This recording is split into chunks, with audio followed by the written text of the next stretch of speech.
When Emily texted, "Late dinner with clients, don't wait up," I almost believed her. Almost. It wasn't the first time she'd used that excuse, but lately, those dinners had become more common, and something about them felt rehearsed.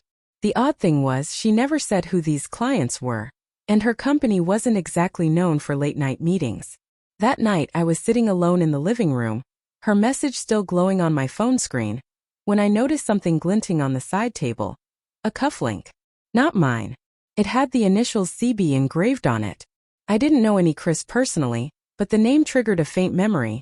Someone she'd once mentioned at work, supposedly, just a colleague. That small piece of metal told a story words hadn't yet. My pulse quickened, but I didn't lash out. Not this time. I'd learned that silence and patience reveal guilt faster than shouting ever could. So I typed back one simple message. "Tell Chris I want my shirt back." Then I waited. For a while nothing happened. Then I saw the typing bubble appear, disappear, then reappear again. Like hesitation in digital form. My chest tightened. She wasn't confused. She wasn't denying it. The silence was her confession, louder than any words. Finally her reply came through. "What shirt?" I almost laughed, that hollow bitter kind of laugh that escapes when the lie is too weak to hold up. "The one he left behind," I replied. "The one that doesn't belong in our home." I watched as the message was marked read, but no answer came. Just stillness. I could picture her right then.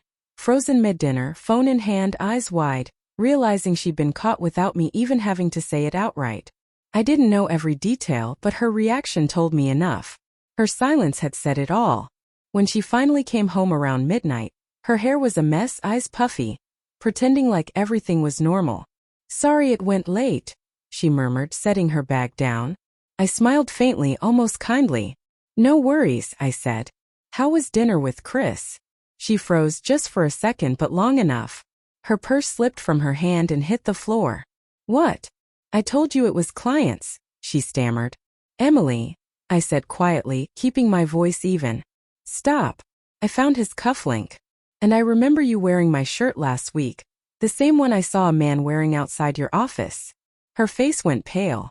She tried to speak, but her voice broke before the words could form. Finally she whispered, "It's not what you think." "Then tell me what it is," I said. She sat down, shaking, covering her face as the tears came. "It just happened," she sobbed. "I didn't plan it. He's been helping me with work and things got close." That phrase, "it just happened," was the nail in the coffin.